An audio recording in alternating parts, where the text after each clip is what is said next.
All right, I practiced yesterday. Only took me 35 minutes, so bear with me. I'm just kidding. I'm joking. It was 37.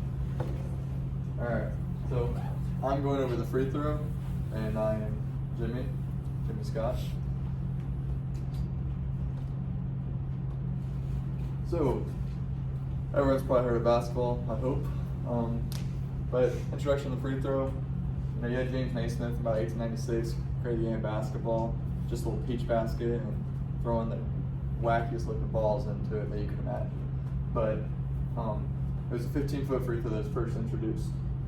And about 5 years after the game, 1896, so 1901 probably when it got introduced because they didn't necessarily have the free throw as soon as it started, but it was made to be worth 1 point while regular field goal is worth 2.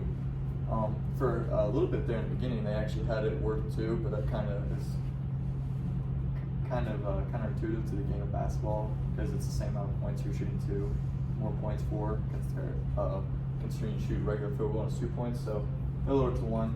And then the free throw is extremely important, often overlooked in sports. Just jacking up threes and not trying to get fouls going to the lane because 3 is greater than 2. But free throw is very important, especially according to NCAA data. The higher free throw percentage you have, the more you're going to win. Now, when I was looking at this data, we all know back like 2016, 17, 18, Villanova, Gonzaga, Duke, North Carolina, the powerhouses, the guys that win the national championships, their free throw percentages were like 80%, like 78 to 80%. And it literally was a direct correlation as you go down. As the free throw percentage goes down, the winning percentage goes down. So I thought that was actually pretty cool. But before 1924, they had like a free throw specialist. So if you were the free throw specialist, you shot all the free throws, no matter who got fouled. But of course, that was changed, and it's been changed for 100 years now. So I can be awful at free throws, but if I get fouled, I'm shooting them. So we'll look at some of these videos. Okay.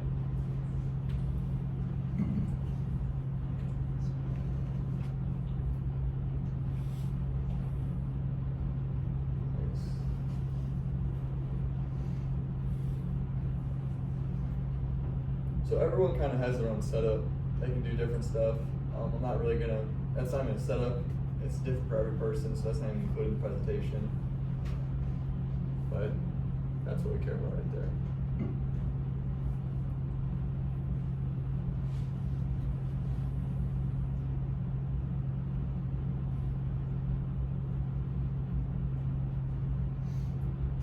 And then in slow motion.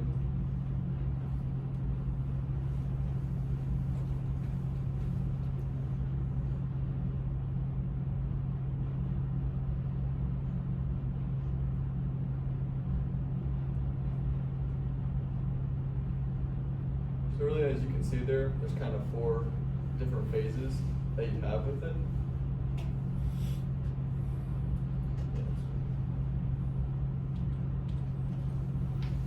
And we'll go over those 4 phases, but to kind of remember how important free throws are, 3,948,821 free throws have been shot by Division I data in 191,148 games since 2000. It's a very high number to think that many free throws have been shot. It's not including all basketball shots, it's just free throws. So, important. But you have your 4 phases. I like how this looks, so 2 in the middle. That's how it works. So your setup phase, come to the free throw. Usually people look at the nail in the center of the court. Some may put their right foot on it or left foot if you're left-handed. But most people will kind of go in the middle. And then your right foot's going to be in front of your left foot, or vice versa if you're left-handed. And you're going to have your lowering phase. The ball, you go down, and then your action, and follow through. So that's your setup phase right there. Come to the line, and you have the ball. Not counting, of course, your spin back, wiggle, whatever you do. So with your setup phase, your key elements that you're looking for is you want a greater angle of flexion in your knees, hips, ankles, and such. You don't want to be down here when you shoot it because it kind of defeats the purpose, but you also don't just want to barely bend your knees because that's how you're creating your energy that you're going to use for the force of the shot.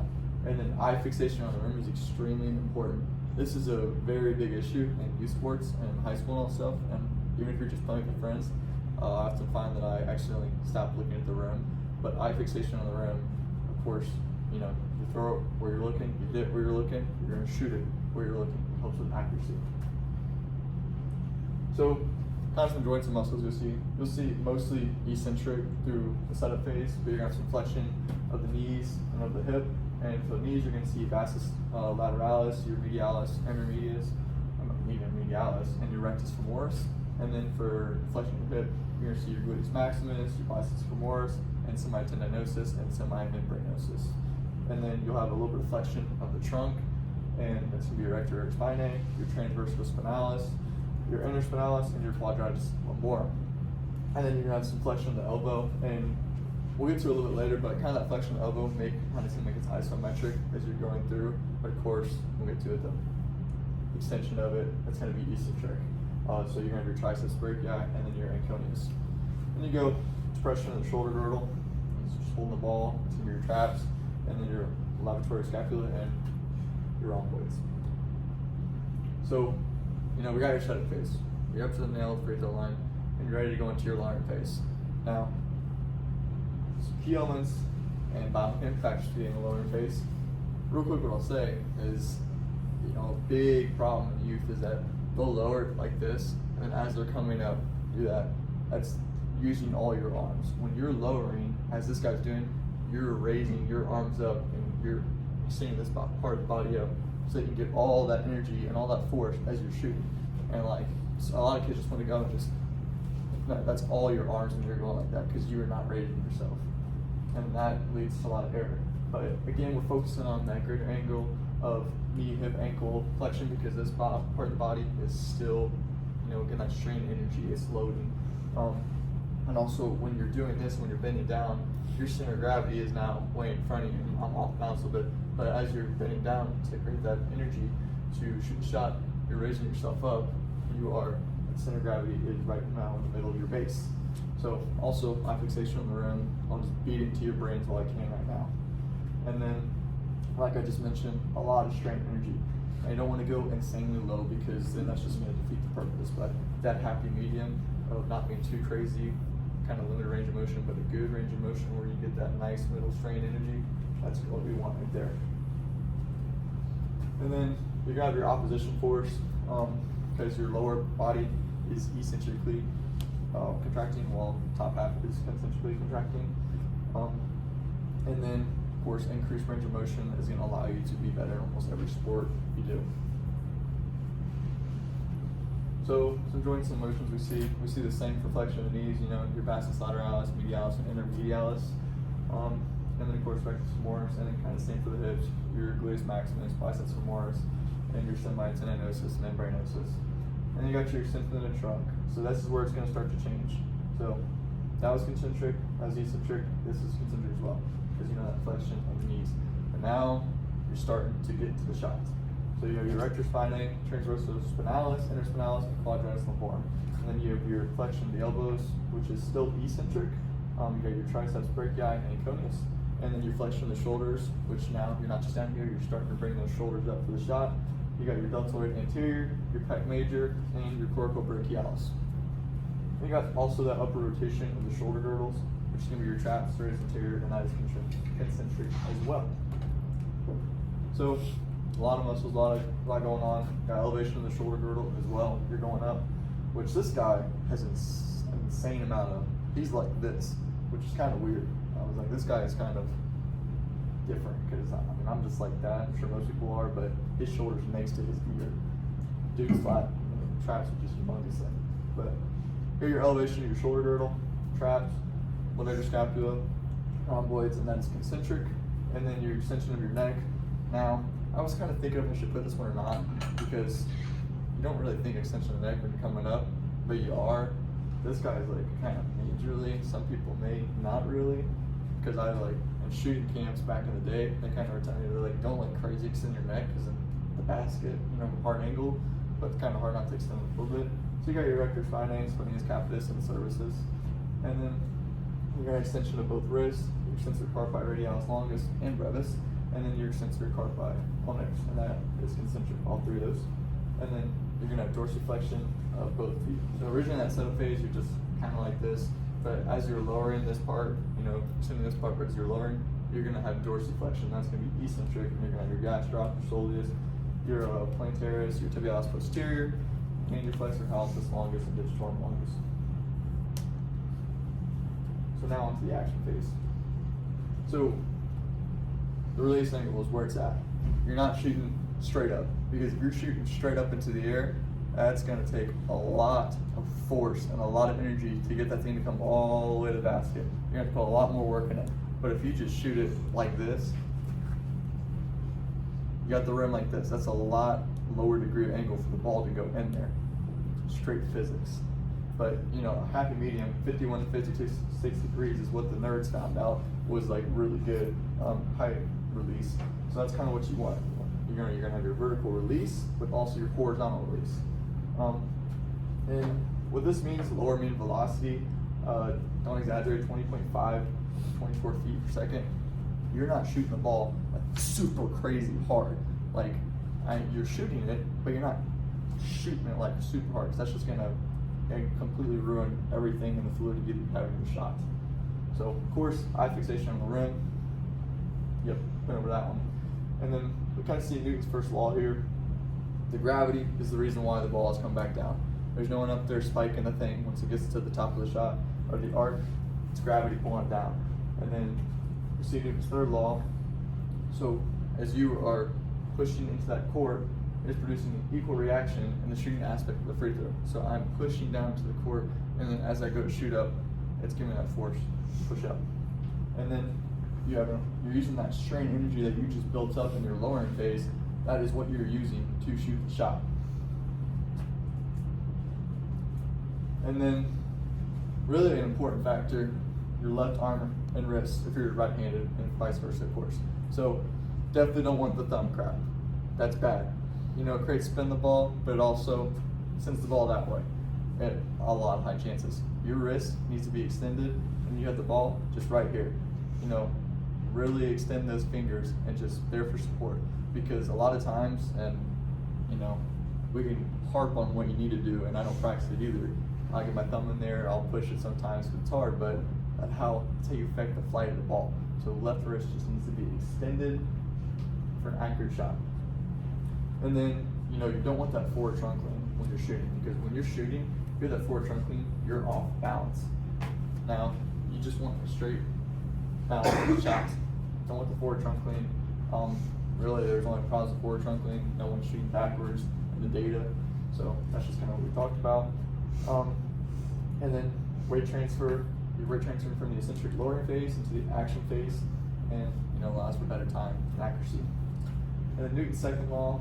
Really when thinking about it, it's kind of like shooting a men's basketball or like a women's basketball. The men's basketball is obviously heavier, and that's you're going to need more acceleration to shoot it. So that's kind of comparing the sport, because with women's basketball and men's basketball.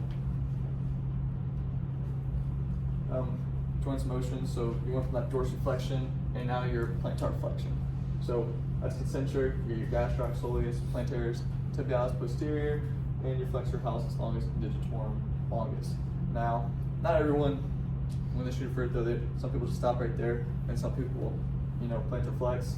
It's really preference, kind of counterintuitive to do that and then just stop there, but it's up to you. So that's going to be concentric, and your extension of your knees are concentric. Vastus lateralis, medialis, intermedialis, and rectus femoris. And then you have your extension of your hip and trunk, which is both concentric, because now you went from that lowering phase to extending, pushing up, and using that strain energy to shoot your free throw. Then you have your gluteus maximus, biceps femoris, your semitendinosus, and membranosus. And then your rector spinae, transversus spinalis, and your interspinalis quadratus lumborum. And then you have your extension of your elbows, which is the main part of that shot, because before, kind of seemed isometric just coming up, but that's how you shoot. You have to extend your elbow to shoot shot. So that's your triceps brachii. And you have flexion of the shoulders, cow, a ton of muscles, Jimmy's just blabbering muscles, I know. Deltoid anterior, pectoralis major, coracobrachialis, concentric. And then you have your upper rotation, same muscles, traps, serratus anterior, also still concentric. Elevation of shoulder girdle, still concentric. Traps, middle and upper, levator scapula, rhomboids. And your extension of your neck continuously. Rector spinae, spinae scapulus, services, concentric, and then your extension of your left wrist, which before, you kind of just have your wrist like this as you go through, but now you really actually start to extend that more as you get up here for more stability, because this part, you don't really care about your hands and fingers on the ball. Once you get to here, it matters. So you have the extension of the left wrist and then a little slight flexion of the right wrist on the ball. So that's going to be flexor carpi ulnaris and radialis, palmaris longus, and then you're going to have extensor carpi radialis and longus brevis for the wrist and the follow through. So really, follow through, snapping the wrist. That's what we've just been talking about. This snapping of the wrist, you shooting it, that's your kinetic motion. So you really want to hold the follow through, that's what we talked about. Just like anything, throwing a football, swinging a baseball bat, you don't stop here. You go all the way through. Same thing with your shot. If your shot looks like this, like I've been teaching my nephew, you're doing it wrong. And he just wants to keep on shooting like that. When you follow through, you're creating that backspin. That just looks pretty. It keeps the ball on track. All about accuracy. You're wanting to put the ball in the hoop. So your hand is obviously that main contributor. So you really want to focus on the snap of the wrist. And eye fixation of the rim, and then your knees and hips and ankles are absorbing that force from the action phase. Like not really a free throw, but a jump shot, you're absorbing that force. So you make sure that you bend your knees, because some people do jump when they shoot their free throw. So here's sequential force buildup and stretch of muscles. So this starts in the lower body and then goes to the trunk, and then obviously to the shoulders and the arm, and then through the wrist and hand and fingers. And then increased range of motion in this really helps your shot a lot, because if you're tired, you don't have a lot of range of motion, and that honestly works a lot with having a low arc. You'll see that in a lot. Shorter range of motion in the shoulders and like that, low arc, which is bad for shooting. So that's better for accuracy, increasing better velocity, you have more range of motion, better velocity to shoot more distance. Not really free throw, but if you're a younger kid, then you need it. And then, we see the acceleration of shooting the ball, because you're really accelerating to shoot that ball with your wrist, which is Newton's second law of motion. And then you still have the extension of the knee, the hips, the trunk, the right elbow now, and then the flexion of the elbow on your left side, which is going to be eccentric. And then upper rotation of the shoulder rolls, because you're still going up. All these are still going up. But the thing with that left elbow is you went up for the shot, but on your follow through, no one just stays like this. On their follow through, you kind of start to bring that back down. So same muscles, I won't bore you any longer with spewing them out. And then you have your elevation of your shoulder girdle still, flexion of your shoulders as well, tension of the neck, flexion of right wrist, obviously for the follow through, and right hand, and then dorsiflexion from the action phase as you went up, and now you're coming down in that eccentric phase. So these are my references. Thank you guys.